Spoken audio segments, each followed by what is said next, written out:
Stop trying to twist everything around, Jason. I know what I saw. I gripped the edge of our kitchen counter, my knuckles turning white. The granite felt cool against my palms, a sharp contrast to the heat rising in my face. There you go again, making things up in your head. Jason's lips curled into that familiar smirk as he leaned against the doorframe. This is exactly why your last article got rejected. You see conspiracies everywhere, Michaela. The mention of my rejected story felt like a punch to the gut. As a journalist, my credibility was everything, and he knew exactly where to hit to make it hurt the most. My name is Michaela Anderson, and at 34, I'm starting to question everything I thought I knew about my marriage.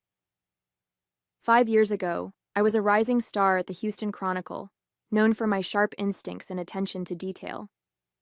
Now, I second-guess every observation, every memory, every gut feeling I have. Tonight's argument started because I saw Jason having lunch with Sarah from his office, the same Sarah he swore he never sees outside of work. When I brought it up, he didn't just deny it. He made me feel like I was losing my mind for even suggesting it. I was at client meetings all day, he said, his voice taking on that patronizing tone I've grown to hate. You probably saw someone who looked like me. Remember last month when you thought you saw me at the mall? I did remember, or at least I thought I did. But now, like so many other memories, it felt hazy, uncertain. Was I really seeing things? The more I tried to hold on to the details of what I saw today, the more they seemed to slip away. As I stood there in our kitchen watching Jason's confident smile, something caught my eye. A receipt had fallen from his pocket when he came in. It was partially visible under the edge of the counter, from Cafe Luna, dated today, the same place where I saw him with Sarah.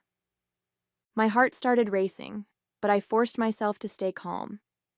For the first time in months, I had something concrete, something real, something he couldn't twist around. And that's when I knew I needed more proof. I met Jason at a charity gala I was covering for the paper. He was charming, successful, and seemed genuinely interested in my work. A beautiful journalist with both brains and ambition, he'd said, making me blush. What more could a man want? Looking back now, I should have noticed how he always emphasized my appearance before my abilities. Our whirlwind romance was the talk of my office. Jason would send elaborate flower arrangements to my desk and surprise me with lunch deliveries. My colleagues swooned over the gestures, but Rachel, my editor, seemed less impressed. Just be careful, she'd warned one day. Men who love to create public spectacles often have private agendas. I dismissed her concern as cynicism from someone who'd been in the industry too long. The changes happened so gradually that I barely noticed them at first. Jason suggested I turn down the promotion to senior investigative reporter because it would mean more hours away from home. You're already so stressed, honey. I'm just looking out for you. When I pushed back, he reminded me how my last big story had nearly given me a nervous breakdown, conveniently forgetting to mention that my anxiety had stemmed from him questioning my sources and methodology at every turn. My relationship with Rachel became strained after I declined the promotion. She tried to talk to me about it, but I defended Jason's concern for my well-being. He just wants what's best for me, I insisted, even as something in my gut twisted at the words. Rachel's disappointment was palpable, and soon our weekly mentoring sessions dwindled to brief hallway exchanges. I did keep one promise to myself, maintaining my small personal savings account. It wasn't much, just a few $1,000s I'd set aside before meeting Jason, but it was mine alone. He didn't know about it, and something always stopped me from mentioning it. The same instinct that made me keep my old journals locked in my desk at work, rather than bringing them home. The receipt from Cafe Luna still burned in my mind. I wanted to confront him with it, to force him to acknowledge the truth, but experience had taught me he would only spin another web of denial and confusion. Instead, I slipped it into my wallet, next to an old business card Rachel had given me months ago. On the back, she'd written, "When you're ready to talk, I'm here." I noticed my hands were shaking slightly as I closed my wallet. The woman I used to be, the confident reporter who could spot a lie at 20 paces, felt like a stranger now. But somewhere inside me, That investigative instinct was awakening again, and it was telling me something was very, very wrong. The next morning, I decided to follow my old reporter's instincts. Instead of heading straight to the office, I stopped by Cafe Luna. The friendly barista remembered Jason. He was apparently a regular. "Oh yeah, him and Sarah from the firm are always here," she said casually. "They have the corner table by the window." My stomach lurched. Not only had Jason been lying about the lunches, but he was enough of a regular to have a usual table. I ordered a coffee to steady my nerves, and that's when I overheard two women talking at the counter. "Did you see Sarah's Instagram post? The one with her work husband? The cute financial advisor? They look so cozy in all their lunch photos." I nearly dropped my cup. With trembling fingers, I pulled out my phone and searched for Sarah's profile. It was private, but her profile picture made my blood run cold. It was her and Jason, heads together, laughing at what was clearly their usual table. When I got to the office, I had 3 missed calls from Jason and a text. "Hope you're not still upset about yesterday. You know how you get when you're stressed. Love you." I stared at the message until the words blurred. 5 years of similar messages flooded my memory. Always so caring on the surface, always implying that I was the problem. I opened my desk drawer and pulled out my old journals, flipping through entries that documented similar incidents. The pattern was suddenly crystal clear. A knock on my door made me jump. It was Andrea from the city desk. "Hey, did you hear? They're restructuring the investigative team. Rachel's leaving." "What? Why?" Rachel had been with the paper for 15 years. Official story is budget cuts, but rumor has it there was pressure from some powerful people who weren't happy with her latest corruption story. Andrea lowered her voice. Apparently, someone complained to the board about her aggressive reporting style. My mind raced back to last week's charity board meeting, the one Jason had attended as a new member. He'd mentioned something about having an interesting conversation about journalistic integrity. I felt sick. Rachel had been my mentor, my champion, and now she was being pushed out. Had Jason played a role in this too? Was this punishment for her trying to warn me? I pulled out my phone and opened my recording app. It was time to start documenting everything. No more doubting myself, no more letting him twist reality. I had been a damn good investigative reporter once, and I still knew how to gather evidence. But as I set up the app, a notification popped up on my screen. A calendar reminder for dinner at his parents' house tonight.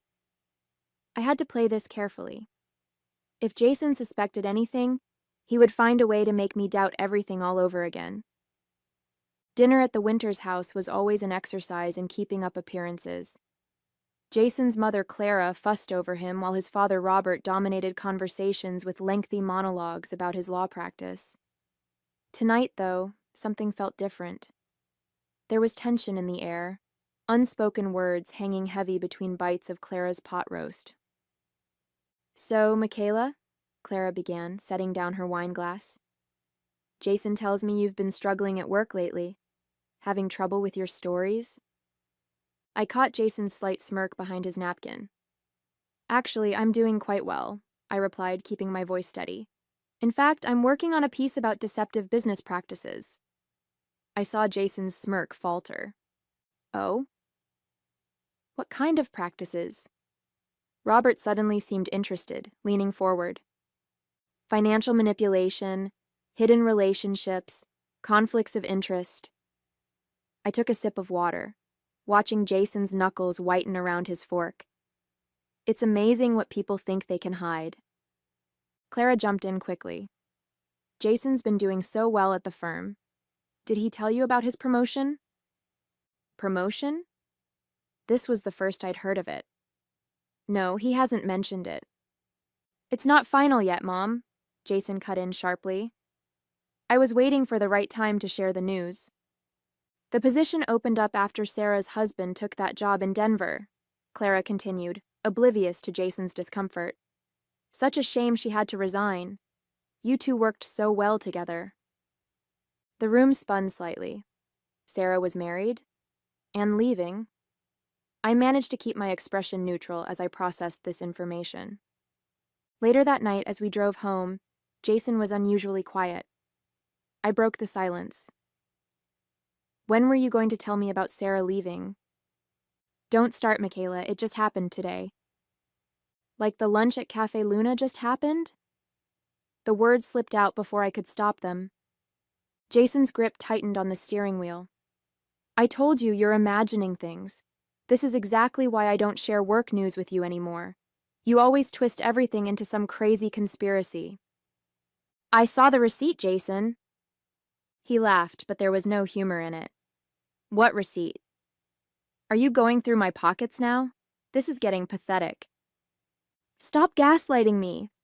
The words exploded out of me. I know what's real. I know what I saw. Jason pulled the car over so suddenly that I jerked forward against my seatbelt. His voice was dangerously calm. You know what's real? What's real is that you're having another breakdown. What's real is that I've spent years trying to protect you from yourself. What's real is that you're about one paranoid accusation away from losing your job. And believe me, after the stunt you pulled at dinner, mentioning deceptive practices, that could happen sooner than you think. The threat was clear. I fell silent, my mind racing. I had thought I was ready to confront him, but I had underestimated his ability to turn things around on me.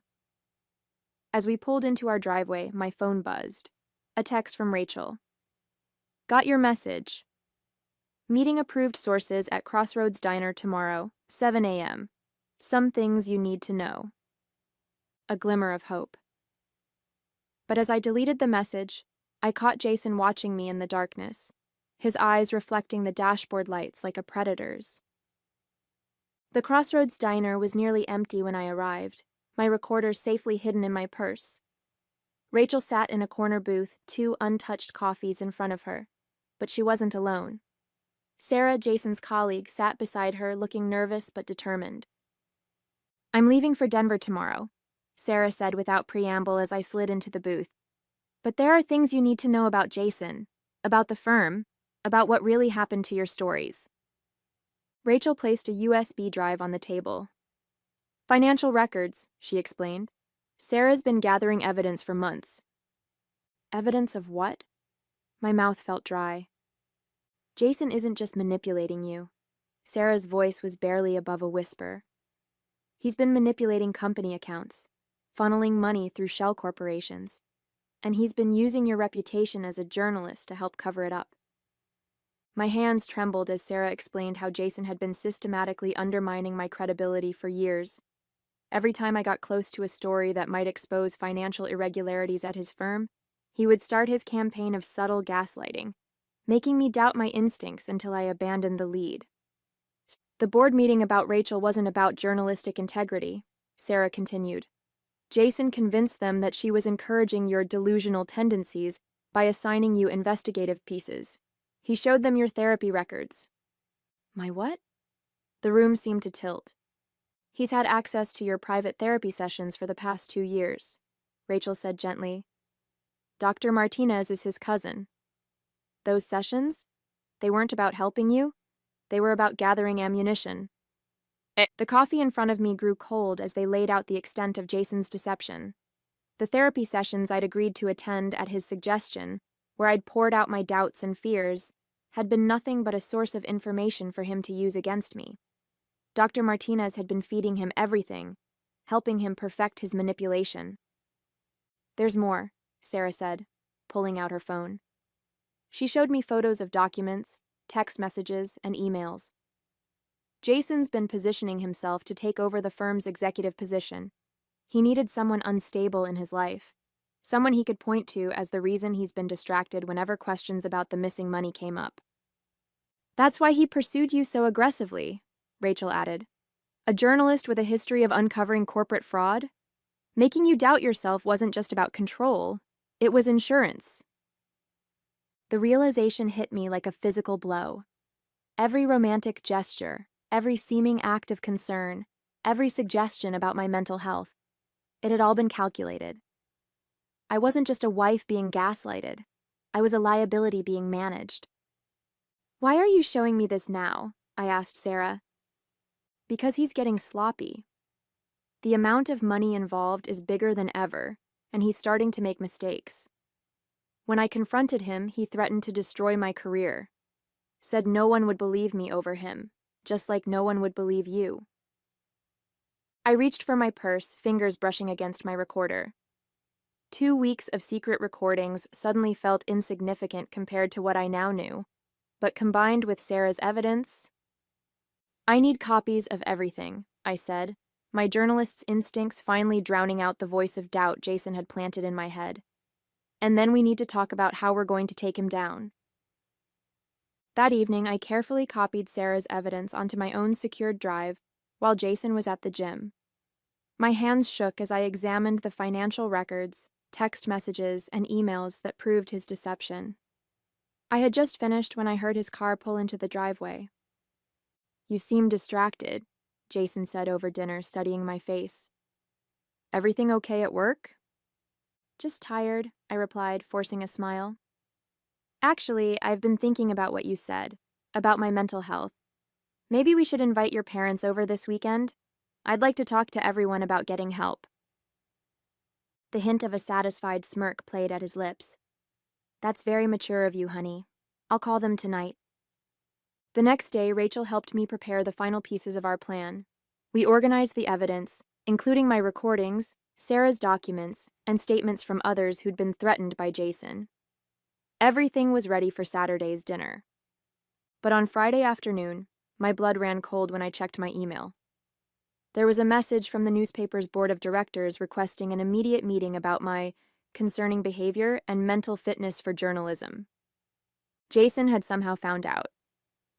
I rushed to Rachel's office, but she was already on the phone with HR. They're suspending you pending an investigation, she said, covering the mouthpiece. Jason sent them videos, apparently from your therapy sessions with Dr. Martinez. My mind raced. The therapy sessions had been recorded? Of course they had. Jason never left anything to chance.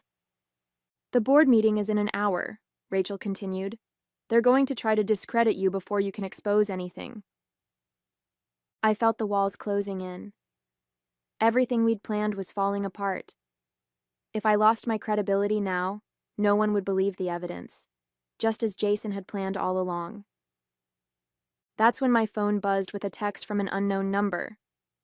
Need to talk. Important. Clara Winters. Jason's mother? I hesitated, then agreed to meet her at a cafe near the newspaper office. I had 40 minutes before the board meeting. It was worth the risk. Clara was already there when I arrived, clutching her designer handbag like a shield. I found something, she said without preamble, pulling out an old leather planner. After that dinner, when you mentioned deceptive practices, I started going through Robert's old records. She opened the planner, revealing handwritten notes about offshore accounts, shell corporations, and a familiar name, Jason's firm. Robert wasn't just Jason's father, Clara said, her voice shaking. He was his mentor in everything, including fraud. They've been doing this for years, using wives and girlfriends as covers. I was Robert's unstable wife 30 years ago.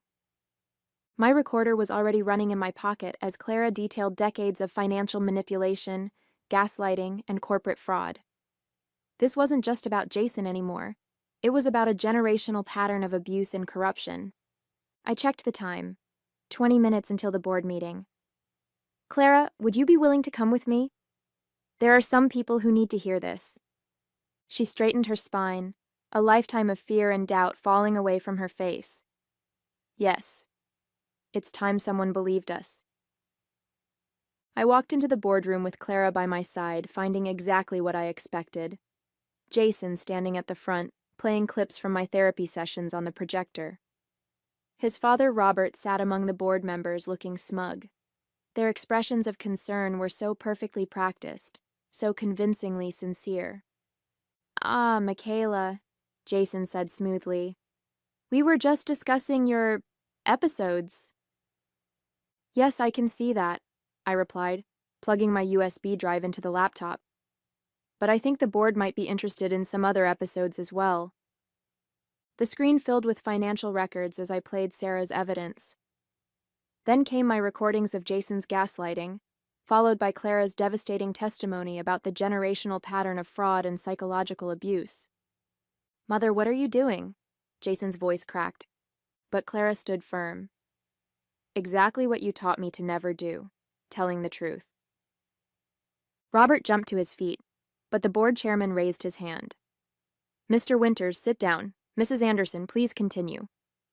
"The police and SEC are already on their way," I announced, watching the color drain from Jason's face. "They're particularly interested in those offshore accounts you and your father have been hiding." As if on cue, officers entered the boardroom. The look of utter disbelief on Jason's face as they read him his rights was something I would never forget. "No one will believe you," he tried one last time as they led him away. "You're just being crazy again." "No, Jason," I replied calmly. "I'm finally being sane." The story broke the next day, not just in our paper but across all major news outlets. Corporate dynasty falls, father-son fraud scheme exposed. Jason and Robert's arrests made headlines, and their elaborate web of financial manipulation and psychological abuse finally came to light. Clara moved in with her sister, starting therapy with a real counselor. Sarah's evidence proved invaluable to the prosecution, and she found a better position at a firm in Denver. Rachel was reinstated at the paper with a formal apology and a promotion. As for me, I took on a new beat, investigating corporate fraud and psychological abuse in the workplace. My first series of articles focused on helping others recognize the signs of gaslighting in professional settings. The response was overwhelming. Hundreds of people came forward with their own stories. I ran into Jason one last time at the courthouse during his sentencing. He looked smaller somehow, his confident smirk replaced by defeated resignation. When the judge announced the 15-year sentence, he turned to look at me, perhaps expecting to see doubt in my eyes. Instead, he found clarity. That evening, I sat at my desk, looking at the last picture of us together, the one from our anniversary dinner where it all began to unravel. I deleted it and opened a new document. The cursor blinked, waiting for words that had been trapped inside me for too long. "Trust your instincts," I typed. "They're trying to tell you something." For the first time in years, I knew mine were finally leading me in the right direction.